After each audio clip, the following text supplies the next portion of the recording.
ਅਸੀਂ ਵੀ life time जिंदा रहिए ਤੇ ਲਾਈਫ ਟਾਈਮ ਜਿਹੜਾ जिंदा रहना चाहता है तो हमेशा ਦੀ ਜ਼ਿੰਦਗੀ ਦੀ ਰੋਟੀ ਖਾਵੇਗਾ ਤੇ ਜਿਹੜਾ ਨਹੀਂ ਰਹਿਣਾ ਚਾਹੁੰਦਾ ਕਿਉਂਕਿ ਉਹਦੀਆਂ ਭੇਡਾਂ ਦੀ ਆਵਾਜ਼ ਨੂੰ ਸੁਣਦੀਆਂ ਨੇ ਕਿੰਜ ਸੁਣਦੀਆਂ ਨੇ ਜਦੋਂ ਪੜ੍ਹਦੀਆਂ ਨੇ ਤਾਂ ਸੁਣਦੀਆਂ ਵੀ ਤੇ ਜਿਹੜੀਆਂ ਪੜ੍ਹਦੀਆਂ ਨੇ ਇਹਦਾ ਮਤਲਬ ਸੁਣਦੀਆਂ ਵੀ ਨਹੀਂ ਹਾਂਜੀ ਗੱਲ ਹੈ ਜੀ इस वास्ते खुदा ने क्या है क्या सहीफा इस वास्ते तुहानू दिता गया है इल्हाम की किताब इस वास्ते दी गई है एक लफज भी जड़ा है इंसान की अपनी मर्जी नाल नहीं लिखा गया तुसी पढ़ सकते हो दूसरा पतरस है ओदा पहला बाप है ओदी 19 आयत नू कोई पढ़े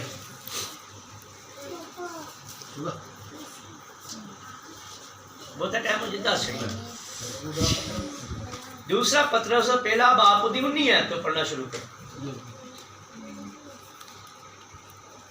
और हमारे पास नबियों का वो कलाम है जो ज्यादा मोतबर ठहरा केड़ा है ए कलाम है उत्तम किताब है मोतबर है सारी किताबां फना हो जाएंगी लेकिन ए कलाम जिंदा है असी वेखिए ते गौर करिए असी अपने बच्चों को अच्छे स्कूल पाते हैं अच्छी ट्यूशन पाने कादे वास्ते जिस्मानी किताबां पढ़ने वास्ते कभी अच्छा उस्ताद लभे असी बाइबल की तालीम लैन वास्ते अच्छा उस्ताद लभीए तो रोजाना साढ़े बच्चे किताब पढ़न असीं दुनियावी सोच रखते हैं ना ते कभी भी नहीं वेख्या कि जिस्मानी उस्ताद असीं अपने बच्चों को देने ते रूहानी उस्ताद भी दिए कि डेली खुदा दे कलाम नूं पढ़ाउण वाले हो गैर कौमां वेख लो तो डेली हिफज करवाते हैं कुरान है ना ते असीं अपने बच्चों को डेली नहीं कराते क्योंकि डेली असीं आप भी नहीं पढ़ते आप ही पढ़ांगे तो बच्चे को देवांगे ना जी क्योंकि वह कलाम साढ़े कदमां च चिराग है पर कह रहे हैं कदमां च चिराग है तो खाली रोशनी है बख्शेगा तुहानूं दिन आई है बख्शेगा ना अंधेरे च कढ़ेगा ही तो यह की कीता कह रहा है पर पढ़ना नहीं ਇਹਦਾ मतलब ਅਸੀਂ कह रहे हैं तो पढ़ते नहीं ना पे ਅਸੀਂ इस गल ते ईमान ही नहीं रखते पे क्योंकि ਉਹਦਾ कलाम साढ़े कदमां च चिराग है तो खाली रोशनी ते रोशनी दे कोल बंदा जाएगा जो पढ़ेगा तो रोशनी लवेगा ना है जी ਇਹਦੇ मुताबिक उदों ही चढ़ेगा जो नहीं पढ़ेगा दी रहनुमाई लवेगा तो जो दी रहनुमाई नहीं लेता ਅਸੀਂ अपनी मर्जी ਨਾਲ जिंदगी गुजारने कभी भी नहीं ਅਸੀਂ पूछा कि खुदावन तेरी मर्जी साढ़े ते की है खुदावन तू क्या चाहना है सुबह तो लैके शाम तक ਅਸੀਂ अपनी जिंदगी गुजारते रहने लेकिन कभी यह नहीं दुआ च कह गया खुदावन अज तू सानू अपनी मर्जी दस मैं की करा कभी कह किसी ने मर्जी कभी को पूछी है कभी भी नहीं पूछी क्यों नहीं पूछी क्योंकि असी माँ प्यो क्यों इंसान छड्डदा ताकि अपनी मर्जी नाल चल सके अज असी खुदा के कलाम तो दूर इस वजह कि असी अपनी मर्जी नाल जीना चाहते हैं लेकिन खुदा सानू अपनी मर्जी नाल चलाना चाहता है लेकिन असी अपनी मर्जी नाल चलना चाहते हैं खुदा की मर्जी की उस फल ना खांदा लेकिन उन्हें अपनी मर्जी की खा लिया मर्जी की उन्हें अपनी जो उन्हें अपनी मर्जी कर ली तो क्या अंदर चो कर दिता हूँ अपनी मर्जी ने जी है जी फिर भी खुदा ने तरस आया फिर नबी पैगंबर भेजता रहा कि मेरी मर्जी वाल आ जाए पर नहीं आए फिर इन्हें तो अपना पुत्र भेजा कलाम भेजा यसू कलाम सी भेजा चल यदी मन के सुनना चाहिए यदी मर्जी ना चलन लग पैन फिर भी असी उसकी मर्जी से नहीं चलते दूर हाँ यह मुतबर कलाम है अगे पढ़ो जी भैन जी तुम अच्छा करते हो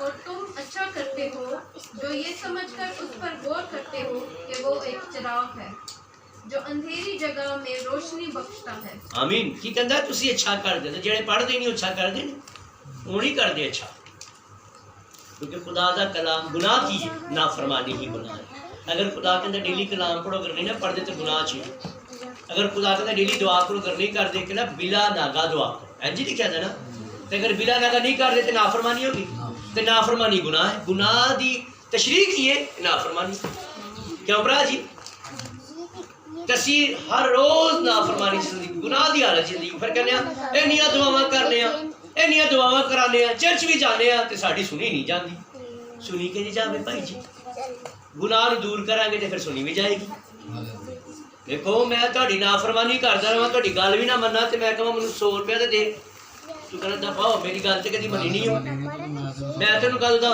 हां मैनूं बरकत भी दे मेरा घर भी चंगा है मैनूं शिफा भी दे ते मनी नहीं तेरी है कि जो सकदा वो जेड़ा फरमाबरदार होएगा ओदी खुदा मनेगा ना ओदी मनांगे तो साडी मनेगा जो नाफरमान होवांगे तो फिर खुदा कहंदा नाफरमाना दा खुदा नहीं है जेड़े फर्मा बरदार है उन्होंने खुदा है। क्यों जी भाई जी, आगे चलिए। जब तक फूल न फूटे और सुबह का सितारा तुम्हारे दिलों में ना चमके। सुक्का सितारा यसु मसीह जब तक तुम्हारी जिंदगी च नहीं आंदा तुसी नूर नहीं बन सकते। उन्हें क्या तुम दुनिया के क्यों दू नूर हो, जो मैं तुम्हारी जिंदगी च आ जाऊंगा तो फिर नूर, फिर कुप्पियां च तेल आ जाएगा। ठीक है जी। बेवकूफा ते अकलमंद च की फर्क सी, उन्होंने कुप्पियां च तेल सी तो उन्होंने कुप्पियां च तेल नहीं, कुप्पियां बदन ने। फिर खुदा दा रूह कहता है, खुदा कहता है ਤੁਹਾਡੇ बदन खुदा दा मकसद सिर्फ खुदा दा रूह ਤੁਹਾਡੇ ਵਿੱਚ ਵਸਿਆ ਦਾ ਹੈ ਤੇ रूह यसू ही है ना। यसू ਜਦੋਂ ਤੁਹਾਡੀ ਜ਼ਿੰਦਗੀ ਚ ਆਏਗਾ ਤੇ ਚਿਰਾਗ ਜਲਣ ਲੱਗ ਪਏਗਾ, ਦੁਨੀਆ ਨੂੰ ਰੋਸ਼ਨ ਕਰਨ ਲੱਗ ਪਏਗਾ, ਦੁਨੀਆ ਤੁਹਾਡੇ ਵਸੀਲਾ ਰੋਸ਼ਨੀ ਦੀ ਤਰਫ ਆਉਣ ਲੱਗ ਪਏਗੀ, ਤੁਹਾਡੇ वसीला शिफा पाएंगे। लिखा था ईमानदारों के दरम्यान मौजे होंगे वो मेरे नाम से, पादरी नहीं। आज असी पादरी लभदे फिरने कि सानू शिफा मिले तो बरकत मिले। वो कहता है ईमानदारों के दरम्यान मौज, जो ईमान लाए और बपतिस्मा ले वो निजात पाएगा, और ईमान लाने वालों के दरम्यान मौज देंगे वो मेरे नाम से द्रोह निकालेंगे। कौन निकालेंगे? वो कौन?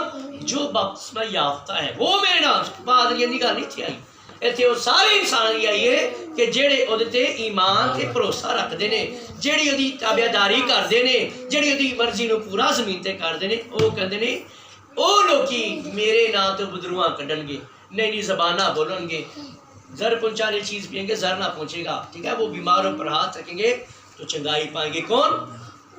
ईमानदार।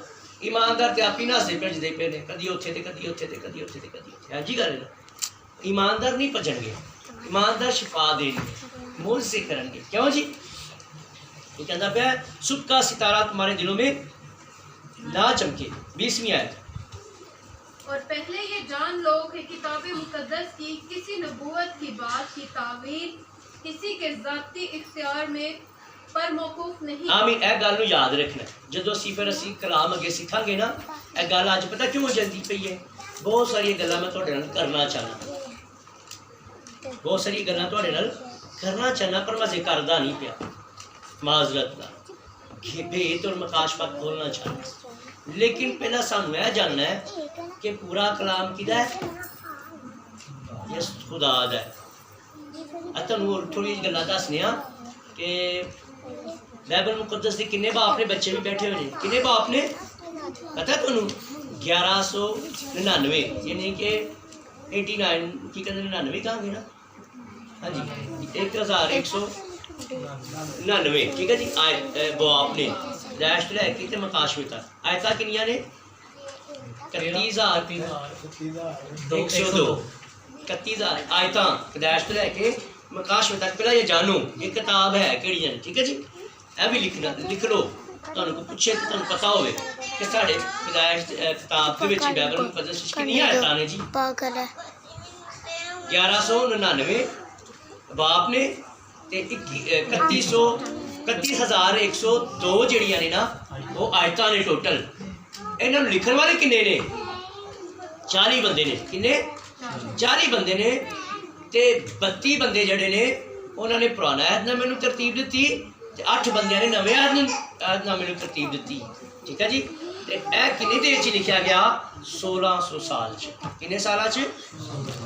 किन्ने सालां च? 1600 साल। ते किन्ने अहद ने? केड़ा केड़ा? कोई कहे ना कि पहला सफा कड्डो, तुसीं यह वाला कड्ढना है, यह भी पढ़ाना है। असीं यह नहीं पढ़ाते बच्चों को, असीं पैदाइश का पहला बाप कढ़ लिया। ठीक है। यह भी पढ़ाना है कि पुराना अहद है ते नया अहद है, पुराने अहद च कितनियां किताबां ने ते नवे अहद च कितनियां किताबां ने। ठीक है जी। पुराने अहद च कितनियां किताबां ने? 39। लिख लो बच्चों को सिखाने वास्ते जेडे संडे स्कूल कराते हैं। भैन मेरी भैन जी 39 जड़ियां ने वो पुराने अहदनामे च ने ते नवे अहदनामे च कितनियां ने? 27 किताबां ने। जो उन्होंने जमा करिए तो 66 किताबां बन जांदियां ने। कितनियां किताबां? 66 किताबां। फिर तुसीं वेखणियां ने कि शरीयत दी कितनियां किताबां ने। जेड़ा हुण नया एडिशन आया उन्होंने सफा दे दिता दा छड़िया पिछे कि शरीयत दी कितनियां किताबां ने? 5 किताबां ने। उन्होंने नाम बच्चों को सिखाओ। फिर तवारीख दी किताबां कितनियां ने? 12 किताबां ने। उन्होंने नाम दसो। फिर हिकमत दी कितनियां किताबां ने? 5 किताबां ने। नज़मां जिन्होंने कह सकते हैं। ठीक है जी। और उस तो बाद नबी अकबर दी कितनियां किताबां ने? 5 किताबां ने। नबी असगर दी कितनी किताबां ने 12 किताबां ने जो उन्होंने कलैक्शन करने हैं तो 39 किताबां बन जाएंगी। ठीक है जी। इस वास्ते उन्हें जानना है कि पहले ये जान लो कि किताब मुकद्दस की किसी नबूवत की बात की तवेल किसी के जाती इख्तियार पर मौकूफ नहीं कि पलूस ने गल अपने वालों कह दी है, पलूस का कलाम हो गया, ए पतरस का कलाम हो गया। ठीक है जी, ਉਹਦਾ कलाम नहीं है, ਉਹਦੇ वसीला किया गया। कई कहते हैं यूहन्ना रफ़्ता मुकाशवा है ना, लेकिन जो तुम पहली आयत पढ़ोगे तो लिखा है यीशु मसीह का मुकाशवा। किसका मुकाशवा? पैदाइश तो है कि मुकाशवे तक की किताब किदा किताब है यीशु दी है, यीशु का मुकाशवा है। लेकिन लिखण वाला यूहन्ना रफ़्ता, लिखण वाला कौन सी? ਉਹਨੂੰ ਵਹਾਇਆ गया तो लिख गल्लां सारियां ओदियां ने। पहले ये जान लो कि किताब मुकद्दस का कोई भी हिस्सा नबूवत की तवेल जड़ी है किसी के जाती इख्तियार पर मौकूफ नहीं कि अपनी वालों लिख दे। हुण कई गल मैं पूछा ना कि जड़ा हवाला है मत्ती दा ते अमाल दा, ए किने कहा जी वो यीशु मसीह ने कहा ते पतरस ने कहा ते बपतिस्मे दी गल आ जाती है। तो भाई जी यीशु मसीह ने कहा बाप और बेटे रूल कुछ बपतिस्मा दो, ते पतरस ने कहा जी यीशु मसीह दे नाम च बपतिस्मा दो। यीशु ने गल की है, पतरस ने गल की, दो गल्लां हो गई ना, मतलब पतरस का कलाम हो गया, यीशु का कलाम हो गया। मैं अक्सर लोगों को पूछा माजरत ना, ठीक है जी, लेकिन वो गल सुनाने तो पहला मैं गल सुनाना चाहता सा। ठीक है जी, लिखा कि किसी भी अपने वालों गल नहीं की। अगर मत्ती ने लिखी है ना बाप बेटा, उन्हें अपने वालों नहीं लिखी, वो यीशु ने लिखवाई है। अगर यूहन्ना पतरस लिखवा रहा है तो लिखवा कौन रहा है? यीशु मसीह लिखवा रहा है। दो गल्लां नहीं है, लेकिन वो गल समझनी हो मुकाशवा है, भेद है। कहता तो पहले मैं भैन जी फिर पढ़ियो भी आयत में। और पहले ये जान लो कि किताब मुकद्दस की किसी नबूवत की बात की तावील किसी के जाती इख्तियार पर मौकूफ नहीं, क्योंकि नबूवत की कोई बात आदमी की ख्वाहिश से कभी नहीं हुई। जी जोश विच कह दिता जी, होश विच नहीं क्या, उन्हें जोश विच कह दिता सी है जी। यह गल्लां कर सुनन आई ने, बड़े बड़े बड़े खादमा ने गल्लां कीतियां जी, जोश विच गल कह दी उन्हें कि यीशु मसीह दा नाम च पास अगे। बल्कि आदमी रूह कुद्स की तहरीक के सबब से खुदा की तरफ से बोलते थे। जितने भी नबी ते रसूल हुए ने उन्हां अंदर कौन बोलदा पिया? रूह कुद्स।